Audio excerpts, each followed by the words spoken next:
தீபாவளியை முன்னிட்டு விவசாய கடன் தள்ளுபடி செய்யப்படும் என்று புதுச்சேரி முதலமைச்சர் ரங்கசாமி தெரிவித்திருக்கிறார். அதனை அண்மை செய்தியாக பார்த்துக் கொண்டிருக்கிறோம். தீபாவளியை முன்னிட்டு புதுச்சேரியில் விவசாய கடன் தள்ளுபடி செய்யப்படும் என்று முதலமைச்சர் ரங்கசாமி அறிவிப்பு வெளியிட்டிருக்கிறார். தொண்டமாநத்தம் பகுதியில் நடைபெற்ற நீர்த்தேக்க தொட்டி திறப்பு விழாவில் முதலமைச்சர் ரங்கசாமி பங்கேற்றிருந்தார். இந்நிலையில் செய்தியாளர்களிடம் பேசுகையில் தீபாவளியை முன்னிட்டு விவசாய கடன் தள்ளுபடி செய்யப்படும் என்று அறிவித்திருக்கிறார். அதனை அண்மை செய்தியாக நாம் பார்த்துக் கொண்டிருக்கிறோம். விவரங்களை செய்தியாளர் தன்ராஜ் வழங்க கேட்கலாம்.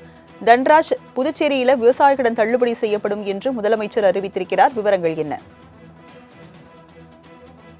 நிச்சயமாக. அதாவது புதுச்சேரி ஊசுடு தொகுதிக்குட்பட்ட தொண்டமாநத்தம் பகுதியில் பொதுப்பணித்துறையால் கட்டப்பட்ட 5 லட்சம் லிட்டர் கொள்ளளவு கொண்ட நீர்த்தேக்க தொட்டியின் திறப்பு விழா இன்று நடைபெற்றது. இதில் முதலமைச்சர் ரங்கசாமி, துணைநிலை ஆளுநர் கைலாஷ்நாதன், அமைச்சர் சாய் சரவணகுமார் உள்ளிட்டோர் பங்கேற்றனர். அப்போது நீர்த்தேக்க திட்டத்தினை திறந்து வைத்த முதலமைச்சர் ரங்கசாமி தொடர்ந்து விழாவில் பேசினார். அப்போது புதுச்சேரியில் ரேஷன் கடைகள் திறக்கப்படுமா என்ற கேள்வி எழுந்தபோது இன்று புதுச்சேரியில் ரேஷன் கடைகள் திறக்கப்படும் எனவும் அறிவித்து தீபாவளிக்குள் அவைகள் திறக்கப்பட்டு அந்த ரேஷன் கடை மூலமாக தீபாவளி பொருட்களாக 10 கிலோ அரிசி மற்றும் 2 கிலோ சர்க்கரை இலவசமாக வழங்கப்படும் என தெரிவித்தார். அதேபோல் புதுச்சேரியில் விவசாய கடன் ரூபாய் 13 கோடி உள்ளது.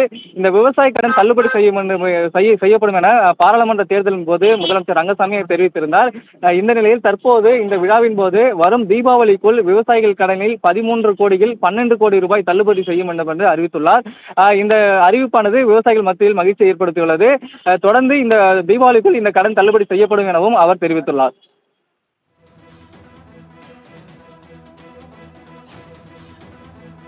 விவரங்களை வழங்கியதற்கு நன்றி தன்ராஜ்.